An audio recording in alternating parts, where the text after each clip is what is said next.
Hello everyone and welcome to Bevins Builds. I'm Daryl, as most of you know, and because it is summertime out now, which means it is hot and steamy, I know a lot of people are turning on their air conditioners for the first time this year, and I also know that a lot of people are probably having issues with their air. So what this video is about is trying to give you a quick step-by-step guide at some of the things that you can check and test yourself before you call that expensive HVAC repairman. So I want to apologize for the poor lighting as I am in a basement, and I'm going to try and get everything lit up as well as possible. But what prompted me to actually want to make this video is the fact that I had a problem myself this spring when I turned on my air conditioner, and I tried to call a service repair tech just because I like to support my local businesses.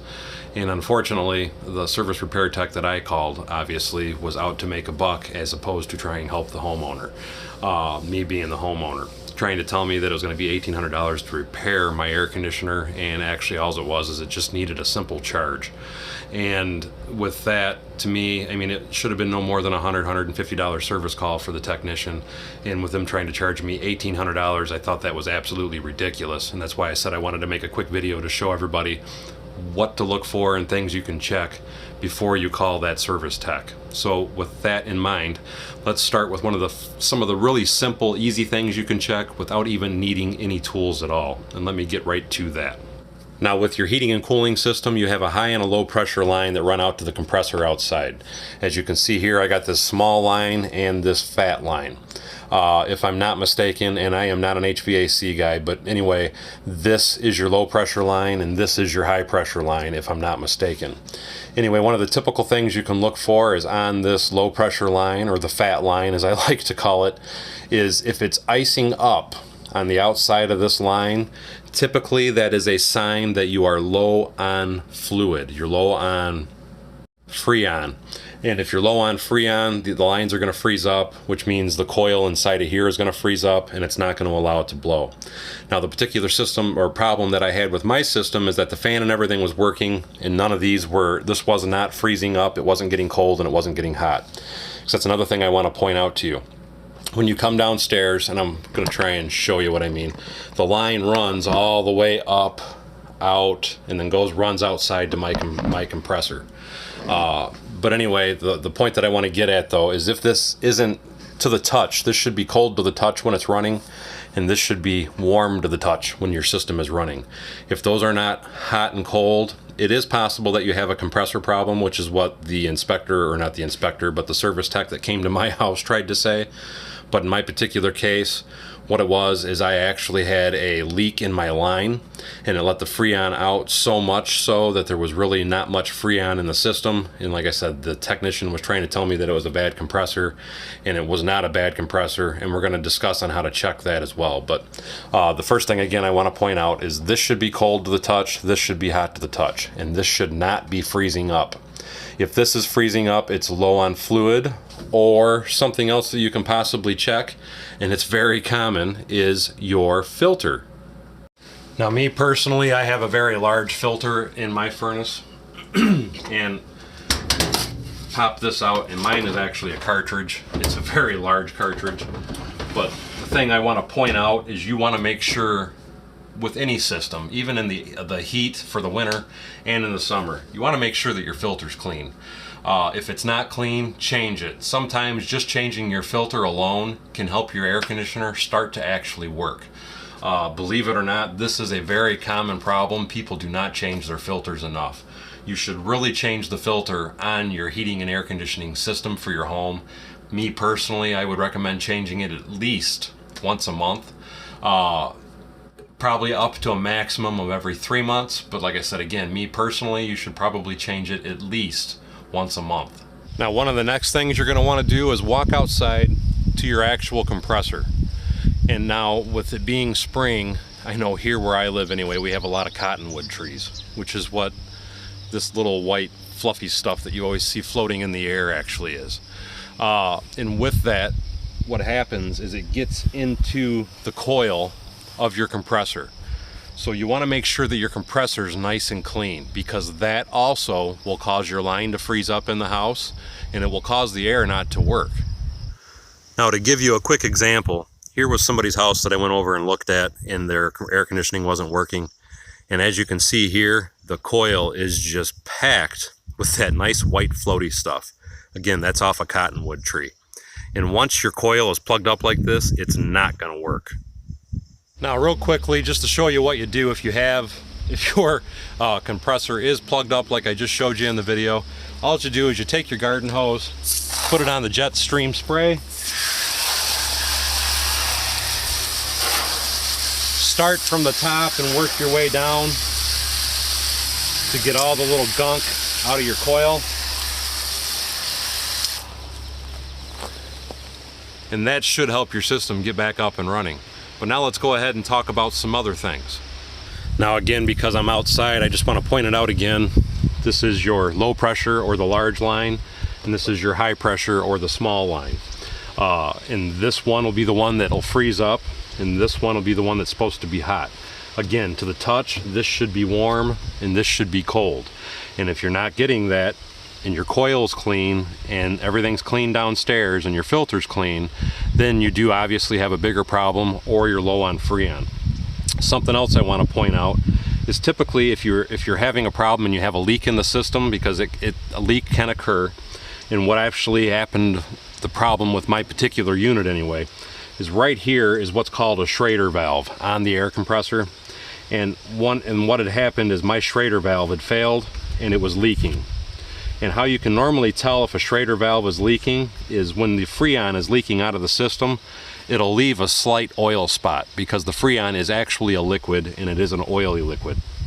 And what had happened is I noticed here that I had a lot of oil film on this particular Schrader valve, and that's what ended up I had to have replaced by a technician. And it only cost me $100 to have somebody come out and replace that particular Schrader valve, and then it was an additional, I forgot, we'll just say $50 to have them charge the system once they repaired that valve. Now, up until this point, I've basically been really discussing more about the line freezing up and just your filter cleaning and whatnot, which is all the simple checks that you can look at and make. Now I'm going to get into some of the little bit more technical end of it anyway. And this is going to require some tools. One of the tools you're going to need is a voltmeter of some type. I use Fluke. They're not a sponsor, but being an electrician, I was taught and raised with Fluke meters. They're a very good meter. They're very trustworthy. I've never had an issue with Fluke, and they have a very good policy as far as in the aspect of customer service. And what I mean by that is if you have a problem with a meter, generally they'll replace it for free if you call and talk to their helpline and tell them the issues that you're having with it. So that's why one of the big reasons that I am a big supporter and user of Fluke tools. I'll be putting some links for some of these tools as well in the description of this video below also, if you need to buy some of these different meters. I will be showing both inexpensive options and the options I'm using. Although this particular meter, which I'm going to show you how to use that in a minute as well, that's kind of an expensive meter. But again, I'm going to show you some cheap options in the comments or the description of this video below, as well as the tools that I'm actually using. Anyway, once you come outside, and if you have your air conditioning set at say 70 degrees and the house inside is at 78 degrees, and you notice this fan isn't working on your compressor, one of the first things you want to check, I want to say first of all, is you want to go to your lighting panel in your house and you want to make sure that the breaker isn't tripped. If that isn't tripped, that's when you want to come out here to the disconnect that is for the compressor. And I'm going to show you what you do. It's really simple. You just push that down, lift it up. I'm trying to get it to lock into place. And we want to check the fuses and check for power here. So what we're going to do is we're going to pull out the fuse block, and the first thing we're going to do is check the fuses.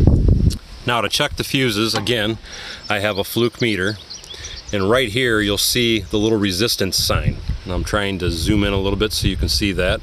And then that little emblem above it is telling you that it makes a sound. So what we're going to do is we're going to click the meter up until we're on that particular setting. And we're going to take our leads, and just to test them, we're going to touch them together. When you hear that beep sound, that tells you that the fuse is good. So now we're going to come down here, which is something else I do want to point out before I get too carried away. On top of hearing that sound, you should also notice that the meter goes as close to 0 as possible, which in this case, the lowest I'm getting is 2 or 1 ohms. But anyway, that's a good thing, and that tells you that your fuse is good. So now let's check the fuses. So right now, if I go from this end of the fuse to this end of the fuse, it should be showing me as good. And on the meter, you can see it has a 1 ohm, so it's a completed circuit. So that fuse is good. Now we're going to take the meter and put it across this one, and again, it goes down to 1, we get the beep. So both my fuses are good. So we know that the issue is not a blown fuse. And you only want to check your fuses when the power is off and when it is removed from the unit. Now something else that I do want to add just real quickly, if the fuse is bad, typically it's going to show the OL, which means overload or open, which means you have a bad fuse, and there's no sound as well. Now the next thing I want to do is show you how to check for power. Now every one of these units is wired a little bit differently, but normally on the nameplate it shows you where the line and the load is. The line represents the power coming from your house. The load represents the coil here outside. As you can see here, it says on the fuse block that the 2 inside lines are the load, which is the compressor, and the 2 outside here and here is going to be my hot. So I should get 240 volts between this outside one and this outside line. So we're going to be putting our meter, and I hope this is visible, from this line to this line. Now we're going to take the fluke meter and we're going to test for power. So what we want to do is we want to find the hot leg on this side and go to the hot leg on this side.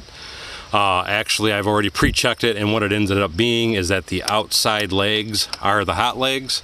So again, we're going to put 1 unit on the metal here and 1 on the metal on this side, and as you can see, we have our 240 volts. So now we know that the power coming from the lighting panel in the house out to the disconnect out here has power, and we're good to this point. So now we're going to be going over here and looking at the compressor itself. Now I just want to reiterate once again real quickly, or I may not have said it before, if you're not an electrician or you're not comfortable with electricity in any way, shape, or form, do not do any of the tests that I'm showing you to do, as I do not want to see anybody get hurt. And anytime you are working with electrical equipment, you should always make sure that it is de-energized before you play with it. Something else, since we're at this point, I just want to make sure people are aware.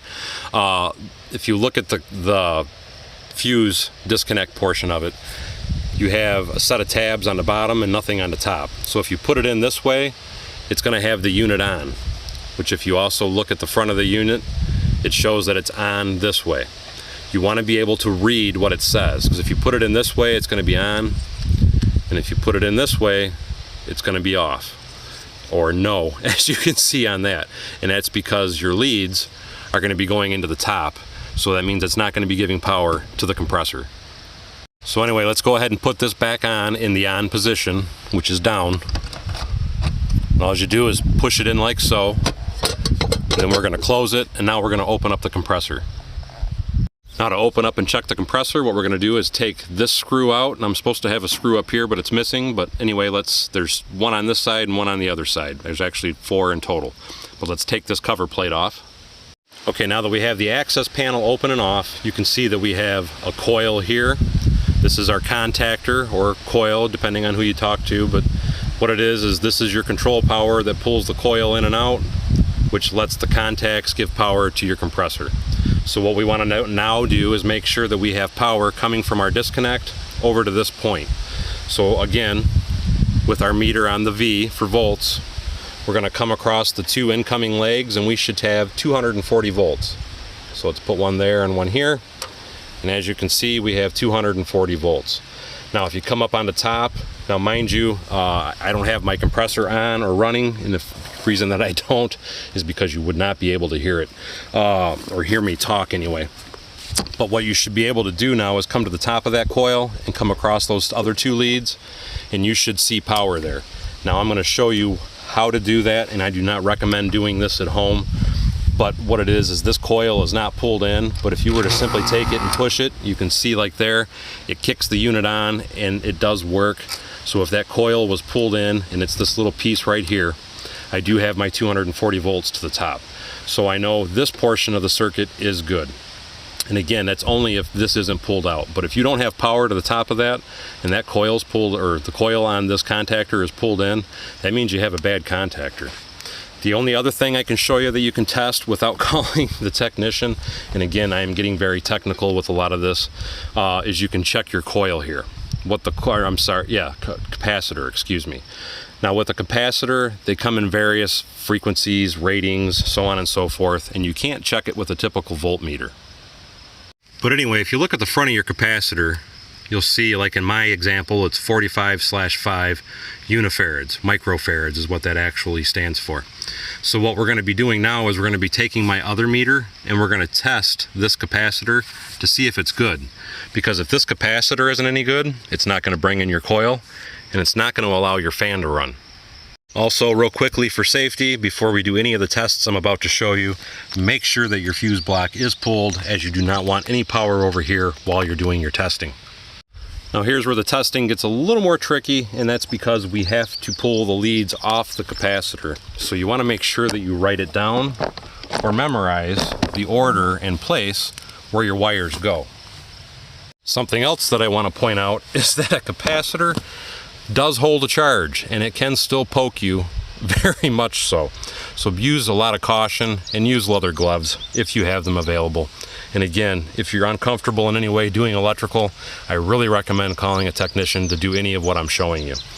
But anyway, what you're going to want is a meter that has that little emblem right there. And what that little emblem is telling you is it is for checking capacitors in microfarads. As you can see right here, it's an NF. So now what I'm going to do is I'm going to come across, because as I showed you at the beginning anyway, this is a 45/5 unit, so I should have 45 microfarads across this leg, these two legs on the front, and from this leg to the rear leg, I should have 5 microfarads. So let's take our leads, a black and a red. We're going to go across the two front, and as you can see, I have 43.4 microfarads, so that's within tolerance. That is good. Now I'm going to go from the front to the rear, and now as you can see, I have 4.4 microfarads, which is in tolerance, and that also works, and we're within tolerance because I'm supposed to have 5 microfarads. And now we have everything back together. Obviously, if you followed along this far and your capacitor did not ring out, you're going to want to replace the capacitor. If your coil didn't ring out, you're going to want to go and buy a coil. Most of those parts, believe it or not, are actually sold at most of your home improvement stores, so you can fix that yourself.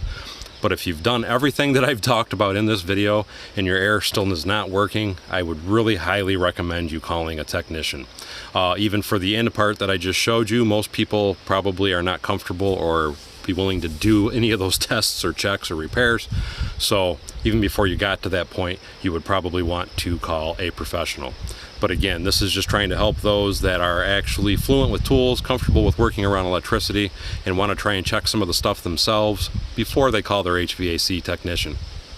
Anyway, that is all for this video. I hope it was helpful and instructional, and it helps save you, if not getting your air conditioning fully working anyway, I hope it at least saves you a little money when you do call a technician, so that way they're not trying to rip you off. So anyway, as always, thank you for coming to Bevins Builds. Don't forget to like, subscribe, and share below, and don't forget to check out those links in the description of this video below. And we will see you next time on Bevins Builds.